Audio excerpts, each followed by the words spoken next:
Okay, so I propose that we start, and I just want to tell you that as president of the International Astronautical Federation, it's a great honor and a real pleasure for me to welcome you here in Adelaide at the Global Networking Forum.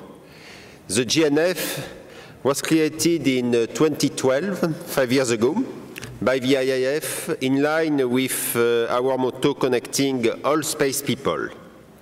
And this forum is in fact a kind of a testimony to the IAF mission of promoting partnerships in the space community, advancing international development, sharing knowledge, and preparing the workforce of tomorrow. Today, the GNF represents one of the Federation's most successful endeavors involving stakeholders, policymakers, and decision makers, experts, and young professionals in the global conversation about the future of space activities. This year's International Astronautical Congress includes a unique and exciting GNF program touching upon the most recent and hottest topics in space. We will have a total of more than 40 sessions, and for the first time, 2 parallel streams on Wednesday and Thursday. The GNF at ISC 2017 will give all participants the opportunity to learn all about recent developments and future initiatives in this field. So, I would like to thank all of our sponsors and partners, as well as the organizers of these year's sessions for the trust and support shown towards this great platform. We are looking forward to welcoming you among the active participants, either on the stage or in the audience. It is the interaction, the critical constructive dialogue we want to foster through the IAF Global Networking Forum, meet, share, and connect. So thank you. For me, it's a pity because I will not be able to stay with you this afternoon because I have to go to the General Assembly, but I am sure that what you are going to do will be very, very interesting and continue what we have started during the Head of Agency Forum. It's a new way to speak about space, it's innovation, and this afternoon it will be your innovation. Thank you.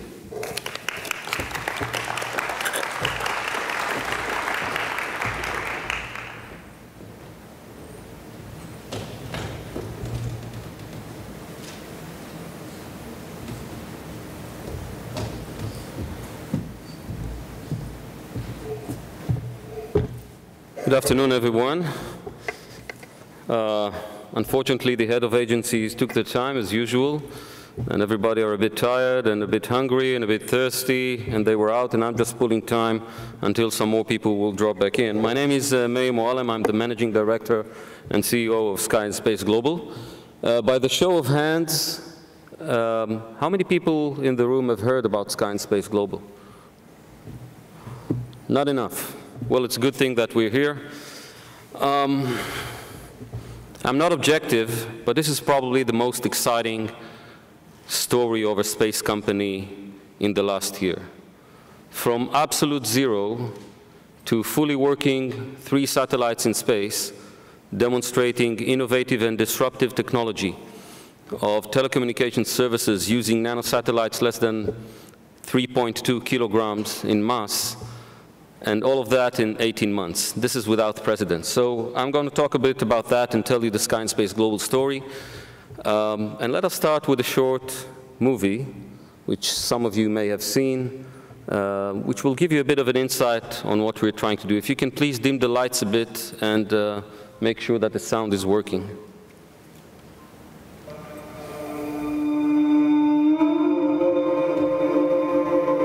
I think anybody realizes that we live in a world of constant change, in which the ability to communicate is that simple.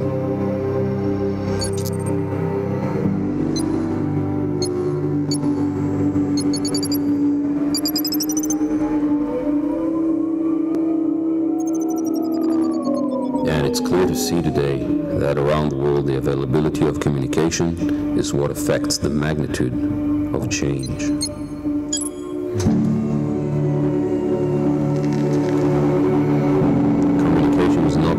essence of being human. It is also a vital property of life. It's a vital property of change.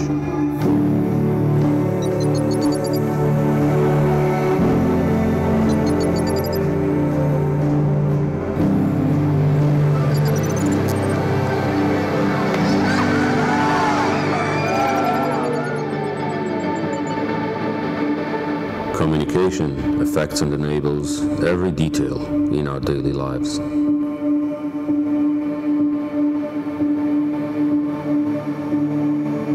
Communication enables commerce.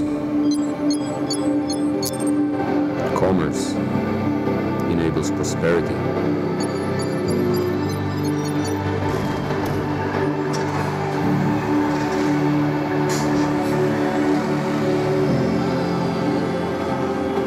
Prosperity enables the future.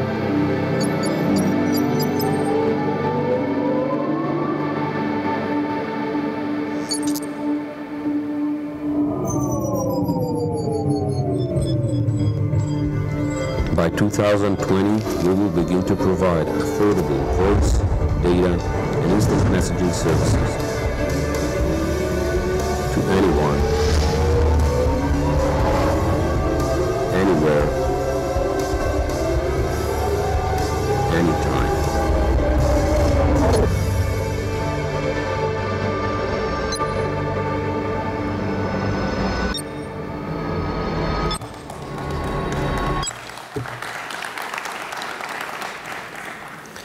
It's not enough to have a very good idea. It's not enough to have a very good business model. It's even not enough to have a very good team in your company. It's important to have a vision, to know that there's something that you wake up in the morning and you're working for. And of course, the success of the company, that's obvious for everyone. But for us, we look at the world and we see that there are something like 3 billion people who are more or less disconnected from the grid. Things that are very simple for us, daily actions like picking up the phone and sending a text message to someone, are denied of them for many reasons.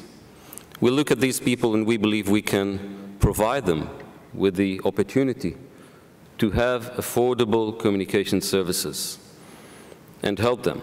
And by providing them these capability, help the world and have a lot of impact, and I'll talk about that. So the goal of Sky and Space Global is to use disruptive technologies, advanced software, to provide affordable communication services to anyone, anywhere, anytime, and that's voice, data, instant messaging, machine-to-machine, IoT, and as I've said, we already have 3 of them up there doing exactly that. But first, before I talk about Sky and Space Global, I think it's important to understand the world we live in when we talk about new space. What exactly is this new space, this buzzword that everybody are talking about? What does it mean, actually? You need to take a step back, look at the big picture, before you can dive in and understand what Sky and Space Global is all about and understand the huge potential for businesses and companies such as ours. So 2 years ago, the IAC event was in Jerusalem. And being an Israeli, I went to that event and I presented some papers there. One of the papers I presented talked about new space and small satellites. And a lot of what I'll show now actually is 2 years old. So you can judge if the things that I've talked about 2 years ago are still correct. So we talked about new space as an evolutionary process, or maybe it's a revolutionary process, and there are a lot of reasons for that. The first one, technology moves forward all the time. Things get smaller and better and faster and cheaper, and we can do today things that we were not even able to dream about 20 years ago. So that's one of the reasons that we have new space. The other thing is, the launch industry has changed a lot. It may not look like that because we're still using rockets, they still cost a lot of money, but the ecosystem has changed a lot. And if you look at what happens today, not that far from here we have Rocket Lab out of New Zealand, and we have at least 5 or 6 different initiatives globally to develop small satellite launchers dedicated to the small satellites market, and the prices keep coming down, and there are more and more opportunities to launch stuff to space. There are roughly 1,500 operational satellites in space. Do you have any idea out of these 1,500 how many are considered small satellites? Well, roughly a third. Something like 500 satellites are considered small satellites, and the number or the percentage, the relative percentage of small satellites keeps rising every year. We also see a change in the last year between the government involvement in the space industry and the private involvement. More and more private companies, the government pull out funding, not only from the space agencies, but also from government programs, and there's no vacuum. There's vacuum in space, not on Earth, and the private sector steps in because there's money to be made. And all of that brings entrepreneurs to this field because they look at what happens. There are young people go out of university, maybe spend a year or two working for NASA, working for ESA or some other space company. And after working for a year or two, they say, well, I think I can do better than that. And they start their own companies, very successful ones, across the globe, mainly in the US, but in other areas as well. And I've just heard about a very nice company here in Adelaide. So Australia is joining this world trend as well. When we think about small satellites, we have to ask ourselves, what exactly is a small satellite? Is it a matter of size, the mass? Is it what we do with it? Is it all of the above? Is it none of the above? Does it have to be a very cheap satellite? Very tough. But I think the more correct way to look at it is not asking what is a small satellite, but asking ourselves, what exactly is new space? What is the new space approach? What does it mean? So there are a few things that we can say when we talk about the new space approach. The first one, you don't have to invent the wheel. If it's out there, go buy it and use it. You don't have to develop your own onboard computer, your own onboard star tracker, or communication payload, or a camera, or whatever. And if you're not familiar with, just Google the CubeSat shop on the internet, when you can log online and just order any subsystem and any component of a satellite that you want, because it's out there. People are producing it, people are using it. That means it costs less and less. So commercial off-the-shelf hardware is the first thing. The second thing that defines new space approach is test it on the fly. Instead of wasting a lot of time and effort doing validations and testing and retesting for very high levels of certainty on the ground, just put it in space. If it works, great. If not, well, launch something else. So you do a basic testing on the ground to low levels, which mainly are dictated by the launchers themselves, which haven't really adapted to this new space era, and just test it up there. And usually, it works. That means that we're getting less risk, but what's more important, we're getting less cost, extremely less cost. Another thing that separates the new space industry or the new space companies is they consider failure as a possibility. If you consider failure a possibility, that doesn't mean you do not do anything you can to avoid that, in planning, in contingencies, etc.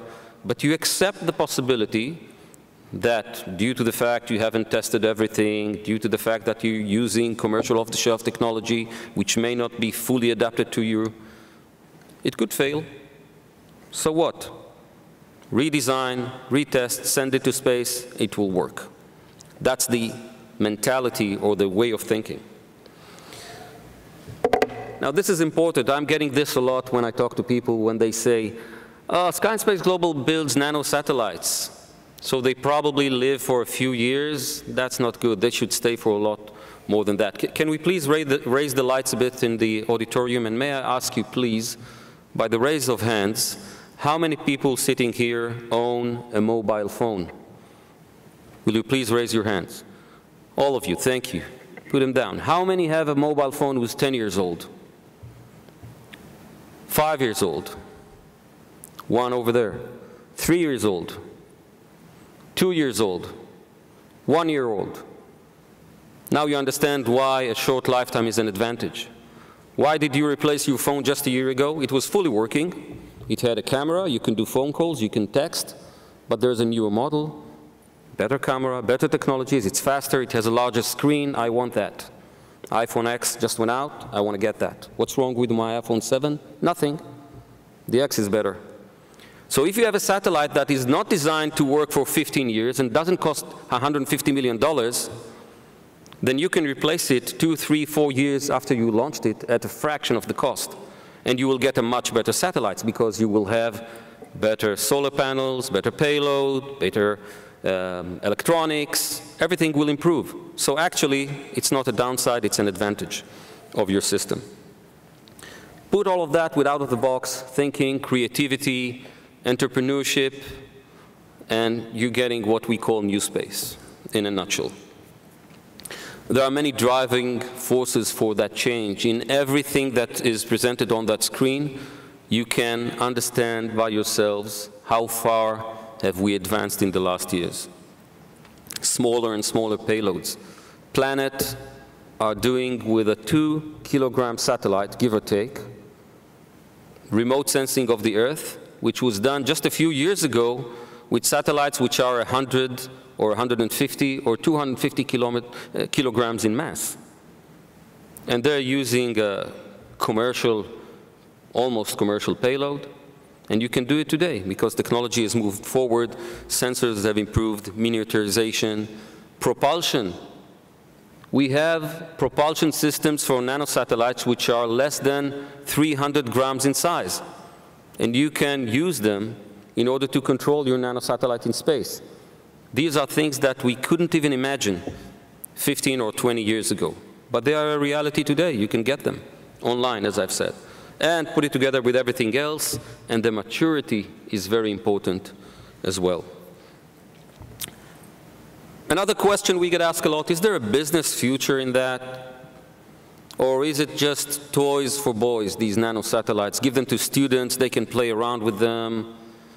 Put a small satellite, launched it to space. It's a very good experience for aerospace engineers. Nothing really more than that. Maybe do in the space agency a kind of a project to demonstrate something, not a commercial business. However, what we're seeing in the last years, and this was true 2 years ago, it's even improved since then, the reliability is much better for small satellites. The main reason for failures was workmanship, and if you use good methods and good methodology of building a satellite and testing it, then you have no failures with that.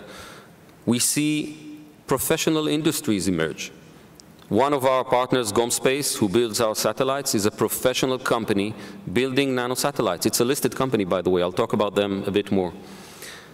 This results in a CapEx which is extremely lower than the traditional space industry. And when I'll talk about the Sky and Space Global CapEx, you'll understand where are we. Another question is, well, okay, that's fine. Private sector may do something. Maybe it succeed, maybe not. But governments probably are not interested in that because they want to have these big military satellites, you know, these spy satellites which costs a lot of money. You need to stay up there, whatever happens. But that's not the case, because governments do scientific research as well through their space agencies. Nanosatellites are a great way to promote education. There's a high school in Israel which operates 2 nanosatellites, operational in space. By the way, one of the partners in our company and his wife, Medad and Maya, were in charge of the first nanosatellite ever built, launched, and operated by high school kids. So it's a great way to promote education. The military sector, as I've said, probably not interesting to them. Well, no, because you can use the same approach that I've just talked about in order to test new technologies, in order to complement these multi-billion-dollar systems, in order to provide quick response if you want to launch something really, really fast. So there's future for that as well. There's high similarity between the satellite world and the unmanned aerial vehicles or unmanned aerial systems world. A few years back, people started to talk about small UAVs or mini UAVs, or what we call them today, drones. And the response the traditional industry gave to that was, yeah, okay, nice toys, you can buy them on eBay or Deal Extreme, nothing more than that. Well, today, mini UAVs hold almost 30% of the market. Unbelievable. This may happen in the space industry as well.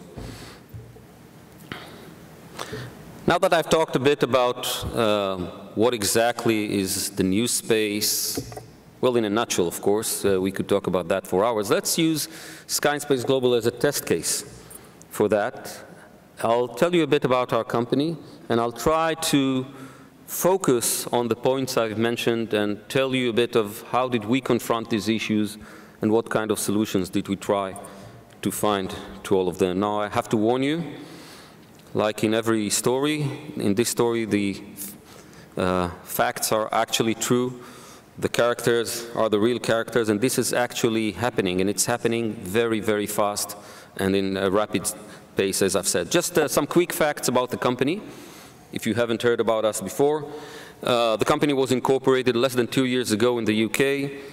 We did a reverse takeover into a shell company at the ASX, listed at the ASX on May 2016, so 16 months ago.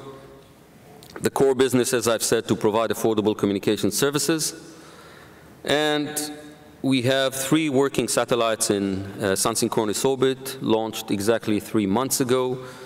We have successfully demonstrated, for the first time in history, actually doing a phone call with Nano-Satellites.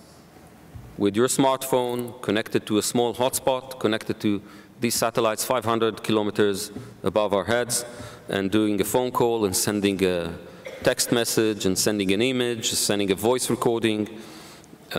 Market cap currently is around $300 million, and our slogan, or one of our slogans, is "The sky's the low limit." Now, we do have to thank Bibi, and that's not Bibi Netanyahu, because 2 years ago it was 3 guys that you see here in the picture, Jonathan, Meidad, and myself, the 3 partners in the company, seeking $3 million to build 3 satellites in 18 months and not in 3 years. And we have to thank Bibi, and that's Beer and Barbecue, because there was a group of Australian investors traveling in Israel, and they wanted to meet with us. We said, Australia, we're from Israel, it's too far away, nothing will come out of that. Let's stick to the investors we know who actually focus on space companies.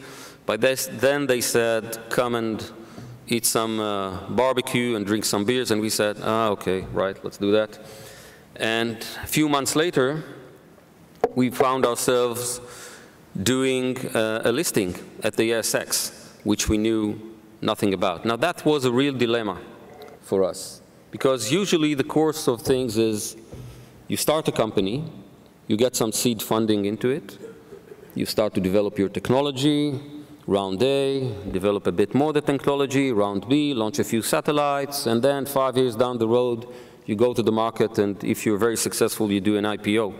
But we did an IPO on day 1, so it was a reversed process for us. At the end of the day, it turned out really good. The company did really well, the share price did really well, and looking back, it was a successful process. And you can see on the left side, on the right side of the slide, Brett Mitchell, who's responsible for getting us to Australia, and is sitting here right now, is one of our directors. We are a kind of a schizophrenic company, because we have a contradicting vision. On the one hand, we think very, very small.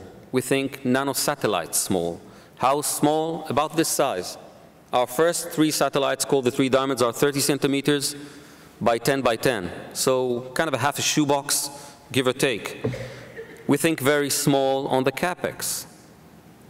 If you need billions of dollars to deploy a constellation of satellites, Sky and Space Global needs far less than that. Less than $200 billion.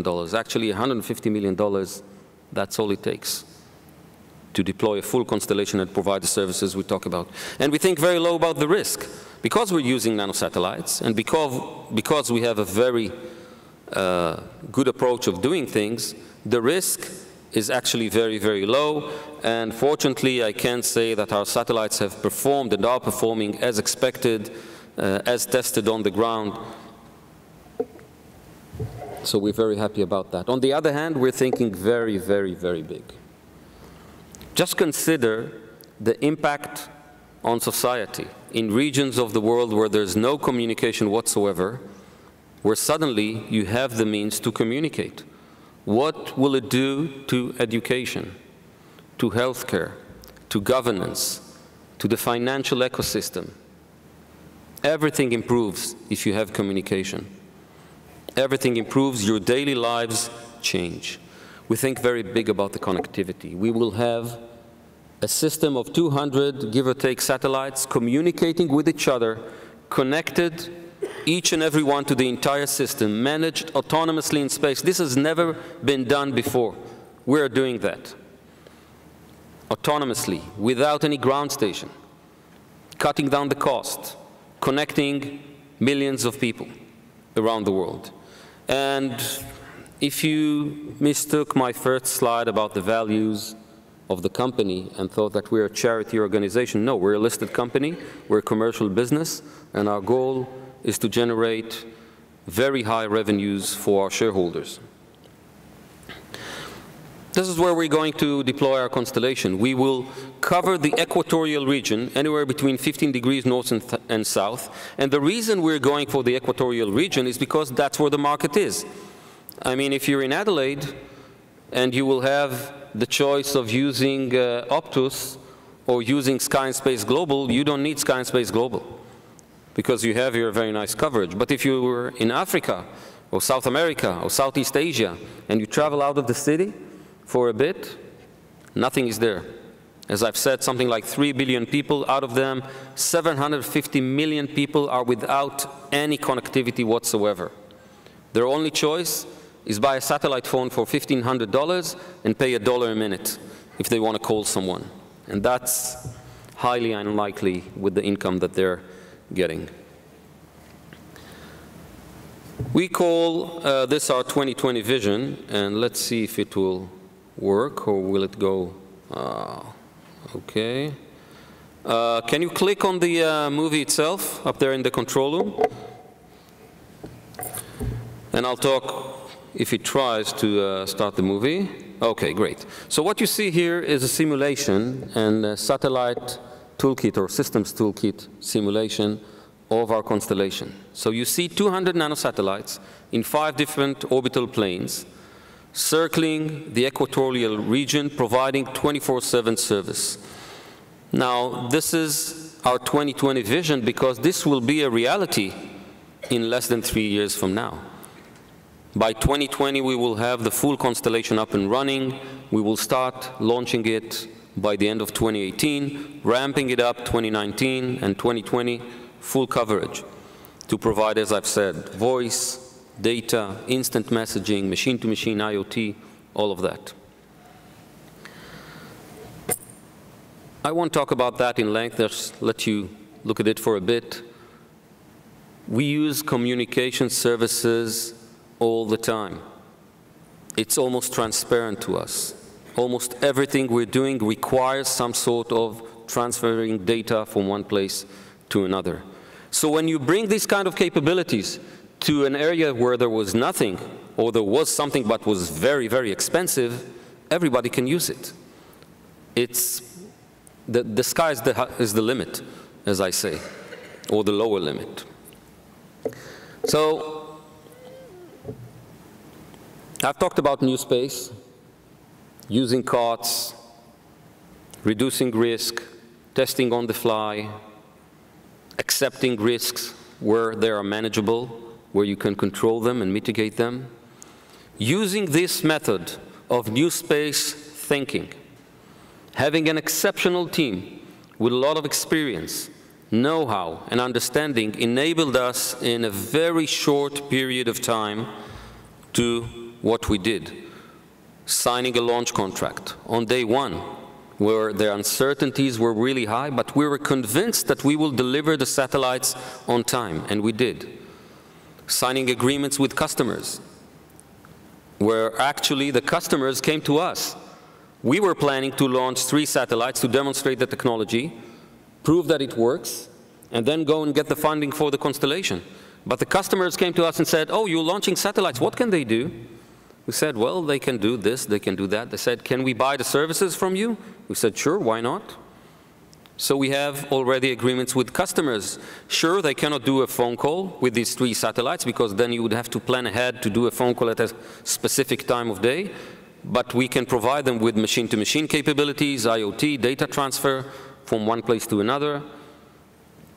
And this is very, very important in the regions that I've just talked about because we see the reaction from the market and the thirst for these kind of services.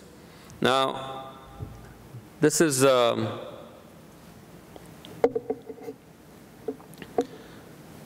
during our second year, we've not only worked on the 3 diamonds themselves, but we've also kickstarted our constellation. It was very easy for us just to launch the 3 satellites, wait for them to succeed in space, everybody will be happy, and then start working on the next stage. But this goes against new space thinking. It's completely old school to do that. So we kickstarted our constellation more than 6 months ago. We signed a contract for building these 200 nanosatellites and deliver them on time. We kickstarted the launching of this constellation a year ago, in September 2016, just 4 months after we were listed. We've signed a contract with Virgin Orbit, to launch our satellites to space. So, accepting that you can manage these programs with an acceptable level of risk, again, using new space methodology, enables you to work very, very fast and deliver what you're looking for. Let me say a few words about Virgin. Let's see, how are we on time? Oh, we're good. As I've said, a year ago, September 2016, we've signed a contract with Virgin Orbit. They were still called Virgin Galactic by then. And we've contracted 4 dedicated launches. Why dedicated? Because we're going equatorial. Unfortunately, nobody's going equatorial, or at least nobody did until we said we would do that. We're now hearing more and more on these possibilities. So we contracted 4 dedicated launches with Launcher 1, which they are developing and about to do their maiden flight within a few months on that one. And God willing, by the end of 2018, we'll start our launches. But Virgin are not only a contractor for us, they're also a customer. Because they have this big airplane, this 747 called Cosmic Girl, and it flies away from the coast, deep to sea, in order to launch in a safe environment, and they have no communication from there. Well, if they'll have Sky and Space Global antenna on board, they can have real-time communication from the airplane to the ground. And when they will install the same equipment on board Launcher 1, they will have real-time telemetry from the rocket to the airplane, to the ground, all the way through in the entire orbit. So very exciting and kind of interesting for us to work with a contractor who's also a customer, kind of a different relationship developing at the same time together. I've mentioned that we've signed the contract for the constellation itself, and that was with GomSpace. Sky and Space Global is the only space company listed in Australia who actually operates space assets. GomSpace is the 2nd new space company in the world that we are at least know of. I don't know of any other company, and they're listed in Sweden.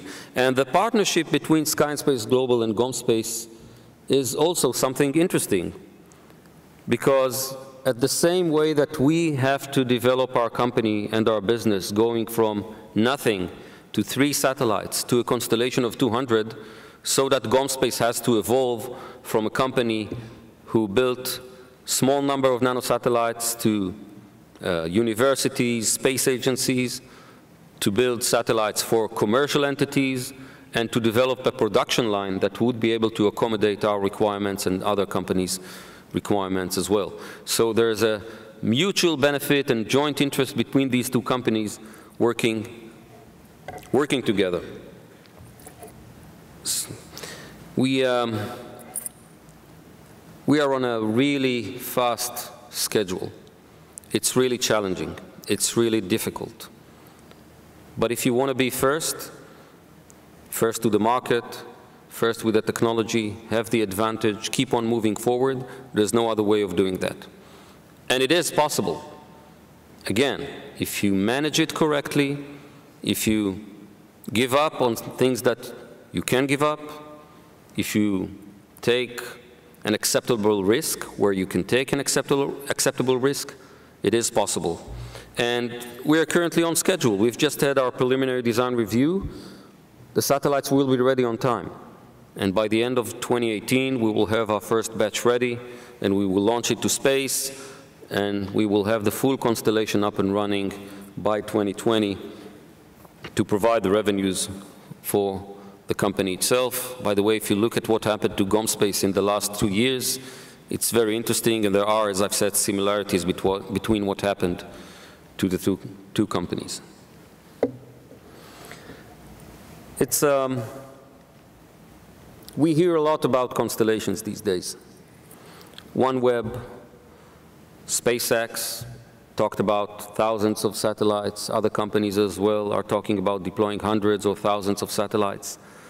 And space is becoming more and more difficult in that way, because it's not only about the orbits and the space debris, it's also about regulations and spectrum usage and deorbiting the satellites and coordinating with one another on a daily basis. Well, we made a decision when we started that we will be responsible citizens of space, and we will do everything within our power that our satellites would not interfere with anyone, and we will be coordinated with everyone and all that we can. So from day one, we're working with the space agencies, the spectrum regulators, ITU and Ofcom. We're implementing high level of certainties, technologies, and methodologies into our system in order to ensure that what we're doing satisfies what is required. For example, deorbiting the satellites. We made a lot of effort to ensure that our satellites will deorbit on time. So once they complete their mission, we can deorbit them, burn them in the atmosphere, and they do not pose any danger to anyone else.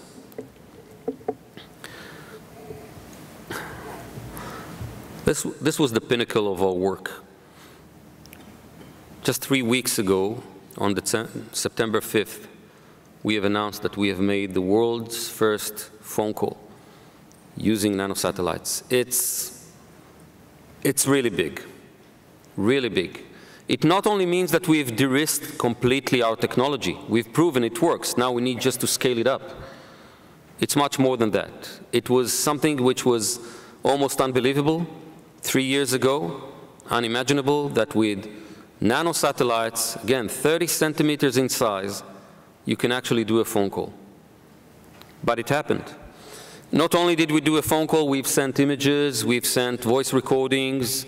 The first voice recording, by the way, was the words, "I love you," made by our CTO. There were a lot of people in the room. Each one of them believes that Meidad said it to him or her, and they completely ignore the fact that Maya, his wife, was in the same room. I believe that's who you said that to, Meidad. And it not only, as I've said, de-risked the technology, it enables us going to the next step and focus on the constellation itself, focus on partnerships, focus on customers, and getting the company from a kind of a startup that works on developing a technology to a commercial entity developing a viable, revenue-generating business. I've said we're not working on charity. This is a very difficult slide. When we met in our first roadshow with the future investors in Sky and Space Global, when we just started working here, and we showed these numbers, it was a difficult moment. Because you talk to investors and you say, listen, you don't know me, you have no idea who I am, who we are, what we can do, but let me tell you this, in 3 years we will be generating hundreds of millions of dollars in revenues. We were lucky that we didn't get thrown out of the room at that stage. But once you start thinking about it, and you understand that a similar product or a similar service costs billions of dollars to deploy in space, and here it costs you less than $200 million, you understand the profit margins. You understand the potential.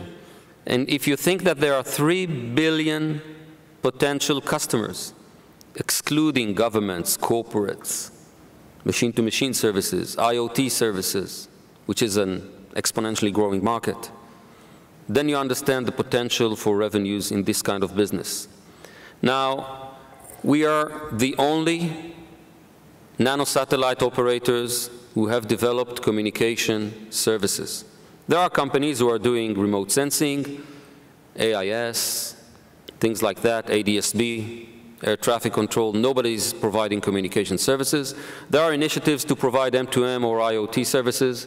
They are far behind us. As I've said, we already have 3 of them working in space.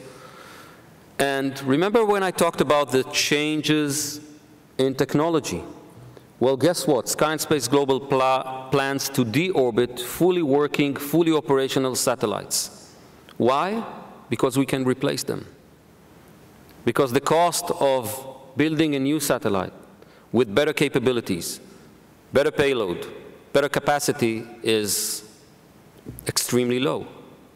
So in each and every year, we will replace 25% of our satellites. That means that whatever we can do today, we will be better tomorrow, and we will be much better within a year, and we'll be extremely better within 3 years, because we will keep upgrading the system constantly, from batch to batch, from year to year.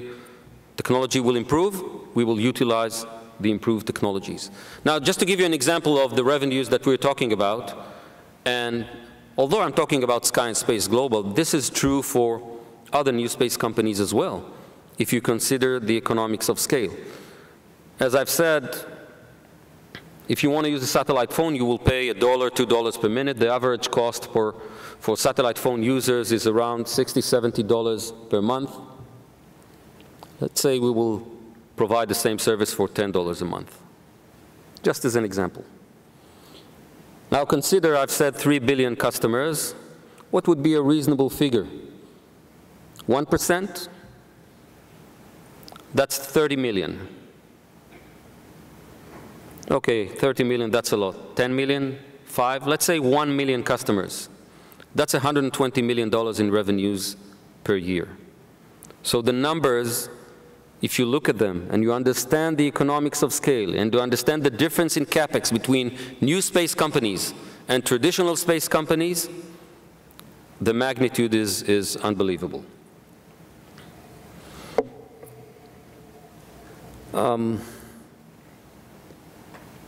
I've shown you the 2 slides with what we've did 2016 and 2017. I'm very happy to show these 2 previous slides. And the reason is, when we did our roadshow in Australia a year and a half ago, we presented the same slides with the same dates. And we said, we will do this, we will do that. We will launch a satellite within 18 months. We will develop the software, an autonomous system. We will do a phone call. We will have insurance. We will have customers. And we met each and every milestone. Not because we're magicians, but because we're using new space methodology, and because we have a very good team, and because we work very, very hard, night and day, in order to deliver and in order to satisfy our shareholders. And if we look at the future, so in the coming year, we will probably complete our commercial demonstrations where we travel around the world, meet with customers, and demonstrate whatever they want. One customer may say, I'd like you to show me that you can send a file this big at this data rate. One customer may say, I have hundreds of IoT devices, demonstrate that you can transfer the data to my server. Other customer may say, just demonstrate that you can do a phone call from this region. So you go to the customer, you demonstrate that it works, and bingo, you have a contract. As easy as that. So we will probably do that a lot. We will continue to develop our constellation in order to meet the timeline that we have set to ourselves, which, as I've said, is really a big challenge, but we will meet that challenge. And we will work hard in order to deliver on launching this constellation to space at the right time, again, in order to satisfy our shareholders. I've talked about that. Just to reiterate and make sure that I'm clear, it's not a first round of funding of $150 million. It's the complete and total required funding for the complete business. So it means you don't have to raise an additional cent in order to deploy 200 satellites in space, in order to operate your company, in order to replace 25% of the fleet and start generating revenues. Now, fortunately for us, because we will have a significant part of the constellation up and running by 2019, this will generate revenues of its own. So if we look at the one end of the scale where somebody comes up and signs a check of $150 million, and the other side of the scale where we raise 10 million, then 20, then 30, then whatever, there's a lot of in between, and we have a lot of area to work around. And actually, we're in a very good position. It's kind of like being the popular girl just before prom, where people ask you on a date. So it's a good position for us. We've demonstrated that it works. We've delivered. And we hope to continue that way and have that constellation up and running when we need to. So winter is coming, but so is new space across the globe. You will hear more and more about these new initiatives. Not all of them will succeed. It's not a magic word. I'm a new space company, great, I'll make a lot of money. No, that's not the case. The business rules are still the same. The engineering rules are still the same. You still have to work very, very hard.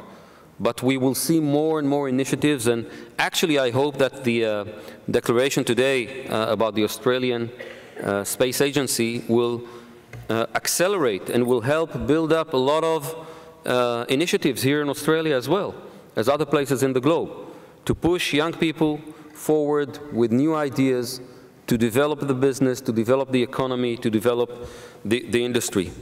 The space industry itself, or the traditional space industry, still has to close the gap. It's not easy. And that doesn't mean that the new space companies will replace the existing one. We will still need these multi-million, up to billions of dollars per satellite for these big government programs. We will still need these huge launchers that cost $100 million to launch a satellite. There's still room for them all. But slowly, we will develop complementary services using smaller and smaller satellites, focused on the applications and the services, and not on the hardware itself. And slowly, they will bite their way, as technology will evolve, into the traditional space industry. And the traditional industry has to decide whether it wants to take some part in it or stand aside and lose pieces of the market in the same way that the UAV industry made this mistake a few years back. Well, not all of the industry. Some of them, like Boeing, made the right choice. I've tried to use SkySpace Global Story as a test case to show you what's so unique. Think about the schedule. From, as I've said, 0 to fully working formation of 3 satellites in space, inter-satellite links, differential drag controlling the formation, a lot of stuff I haven't talked about, in 18 months. That hasn't happened before. Think about the funding. $3 million, that's all it took. $3 million to put the 3 satellites in space. Actually, the cost of developing and launching each of our 3 diamonds was $500 million per satellite. And these were the Pathfinder missions, only 3 satellites. It's not mass volume production of 200 of them. So economics of scale are really, really different, and the opportunity is unbelievable. And I'll just end with saying again, the sky is the lower limit for us in Sky and Space Global, but the sky is the lower limit for the entire space industry and for everyone who wants to work in the space industry, who has an idea, who has a vision, who has a dream. Thank you very much.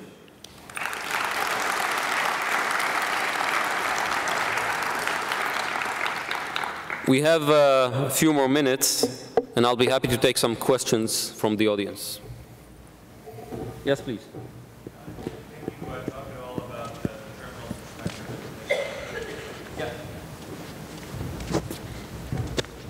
So the question was, can I say a few words about the terminals, the spectrum, and the technology? We're using the S-band part of the spectrum because we're providing narrowband services and not broadband or high-speed internet. We do not need the Ka or Ku, which are very problematic, especially at the equatorial region. We have registered our spectrum requirements through Ofcom, which is the British regulator. They've been registered at the ITU, and actually we have just completed our bringing into use of that. The terminals will be very small hotspot devices, and when I'm saying very small, our prototype, which we have built just to do the testing, is about a laptop sized. And that's before doing any kind of engineering or downsizing it. So it will be a kind of a, I don't know, this big. The antenna itself is 8 centimeters in diameter. So that's probably the restricting size of the terminal.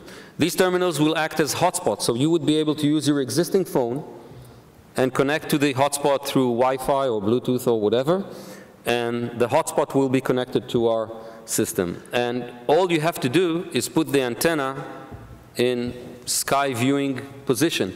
Actually, what we've demonstrated, which was really nice, we've put the RF component, or the antenna, on the top of a building, and the router, so to speak, component of the hotspot inside the room, just a few tens of meters below the antenna, and it worked perfectly, and we've demonstrated the possibility to just put an antenna on the top of a building or on a remote building, put an internet cable, a usual LAN cable between them, and it will work perfectly.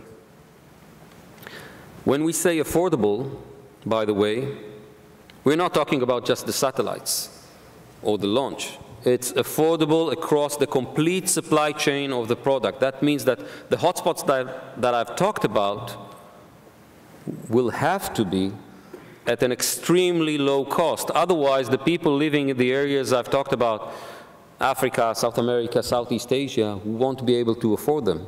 And then we're losing the entire business model, everything collapses. So these devices will have to be at extremely low cost. Yes, please. Yes.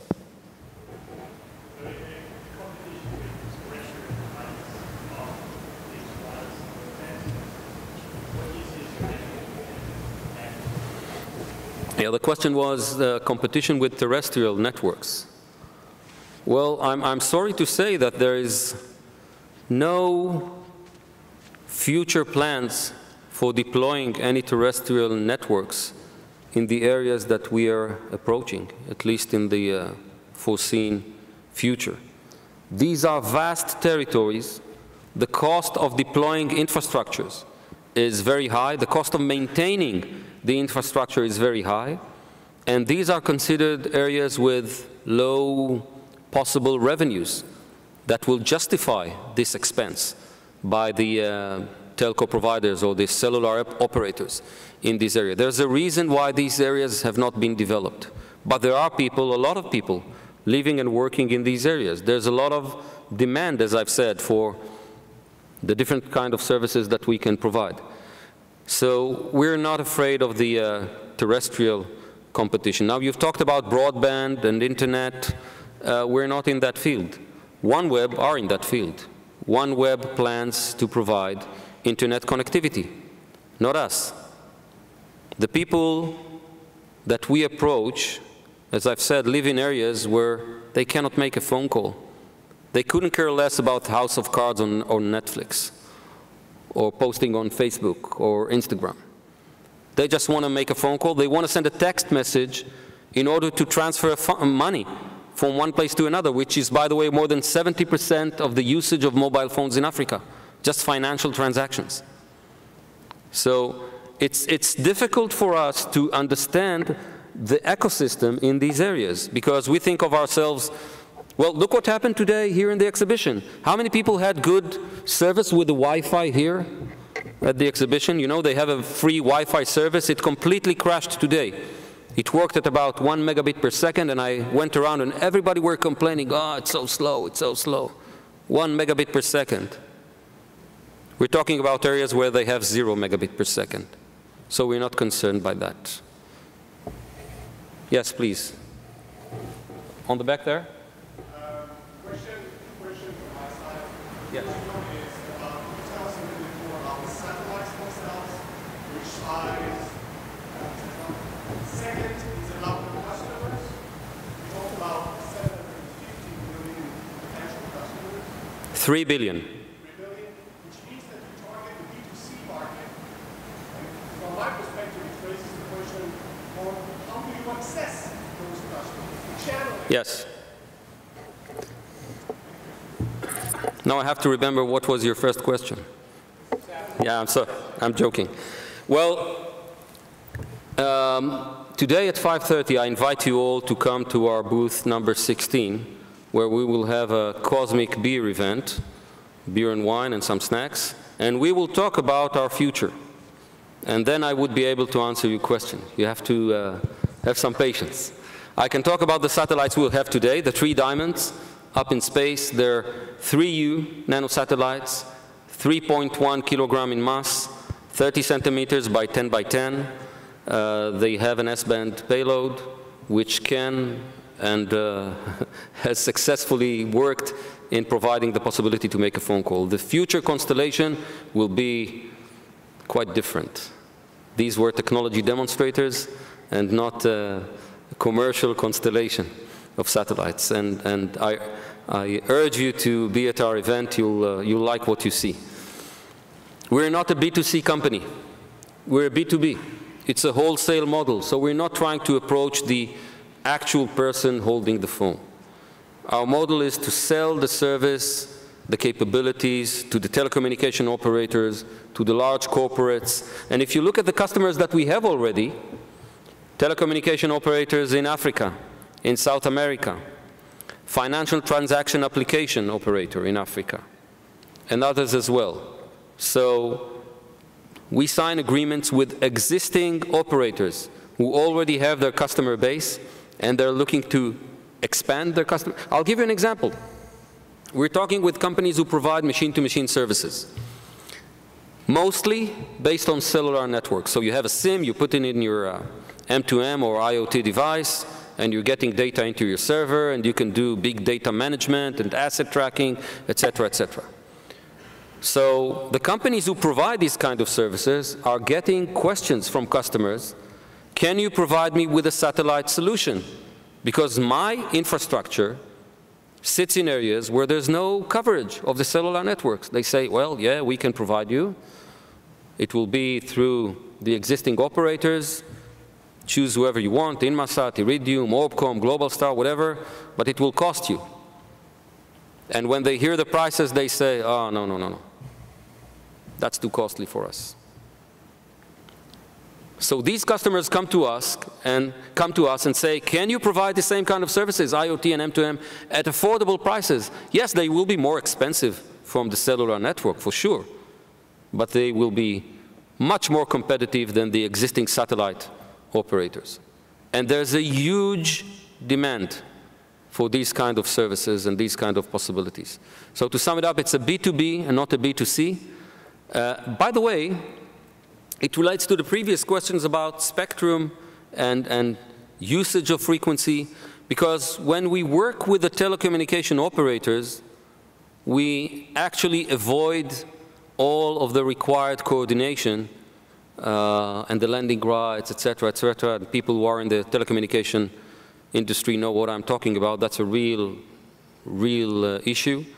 And if you already have someone who has the frequencies, who works in this area, who knows the government, who knows the agencies, saves you a lot of time and effort and resources. Yes? Over there, yeah?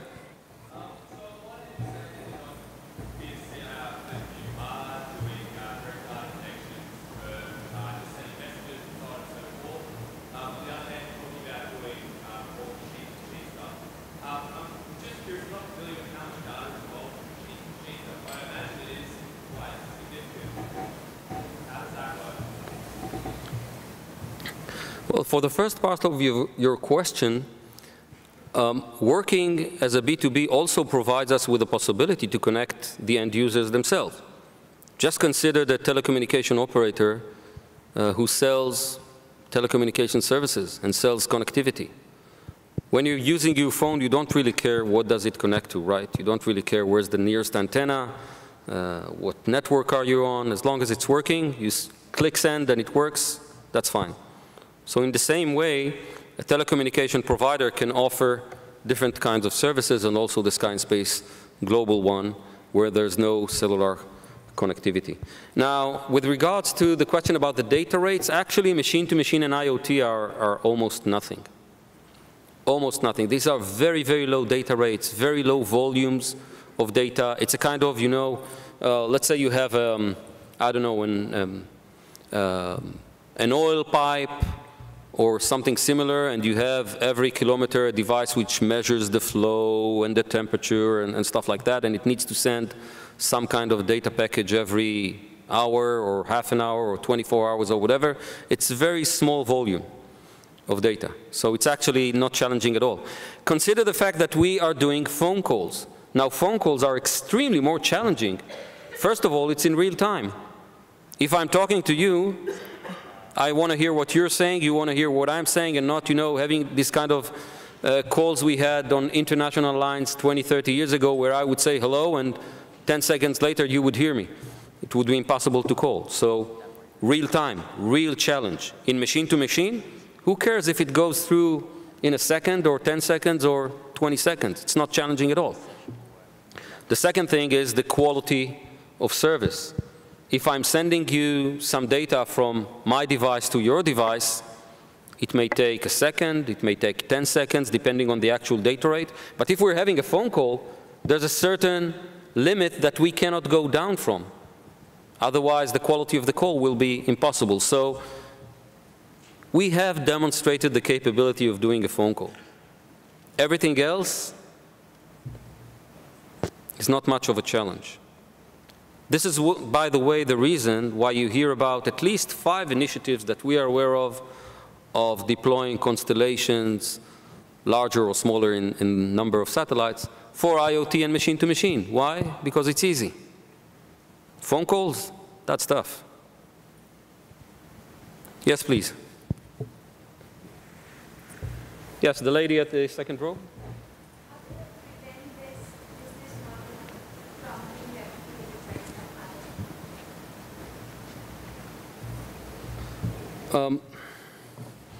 I don't see it as different than any other business or any other company. Yeah, let's say you have a good idea, you build a business, and there's always the question, can someone compete with you? What stops any other 3 guys somewhere in the world, or 2 guys, or 20 people with a lot of money doing exactly what you're doing? That's always a possibility, but consider a few things. First of all, it's not easy to build a satellite and to make it work. Second of all, our software is quite unique. Nobody is doing autonomous operations of satellites in space. Nobody is doing constellation management. The competitors we have in providing narrowband connectivity have many ground stations. They do a lot of hopping from Earth to the ground. That costs a lot of money to operate throughout the year, because you need a team of people in this ground station to monitor that. We have the spectrum. As I've answered the gentleman over there, we have registered our spectrum. It's ours. We have our satellites in space. They are in orbit. By 2020, there will be another 200 of them in orbit. it's not that simple to do the exact same thing. And also, being the first mover is always a challenge. You always have to consider somebody will try to do what you're doing. If we are right, and I believe we are, in estimating this is a very good business, then people will join. And I will be happy if there will be more competition. Do you know why? Because it means we're doing good business. Because it means there's a future in that. But if we will focus on what we're doing, if we will keep upgrading our system all the time, then we will have the constant advantage on the competition. And at the end of the day, 3 billion people is a very, very big market. There's room for everyone. Yes, last question, please.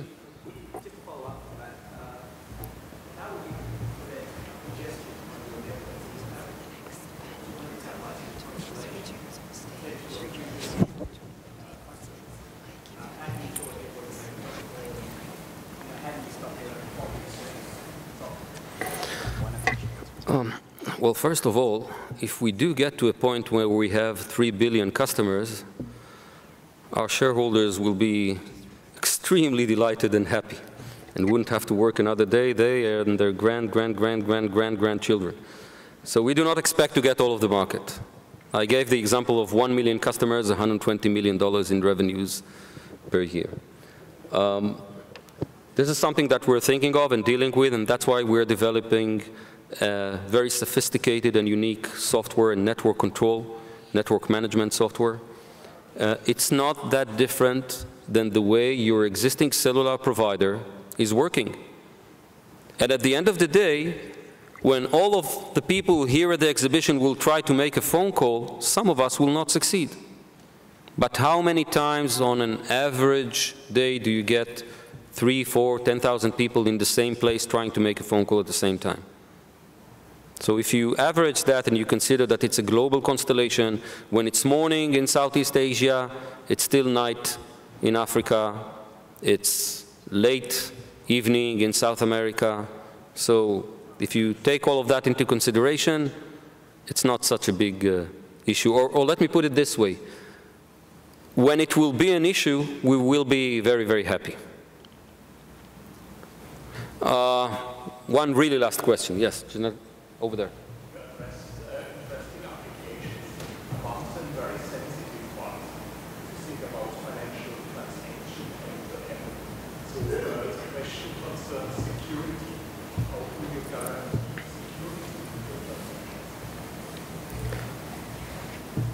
security? It's a very good question.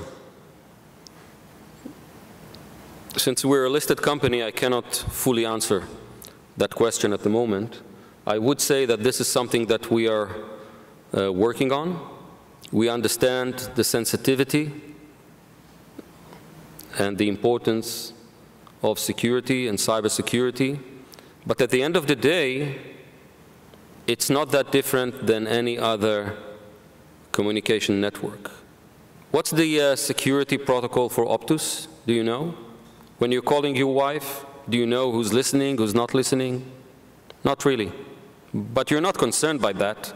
Why are we concerned by satellites? Because it's different. It's not different. The satellites are just a means to an end. They're not the big thing here. The big thing is the service, the capability to communicate. That's the big thing. So to sum it, this is a very serious matter for us, and we're doing what is required to make sure that our network will be at the highest standards.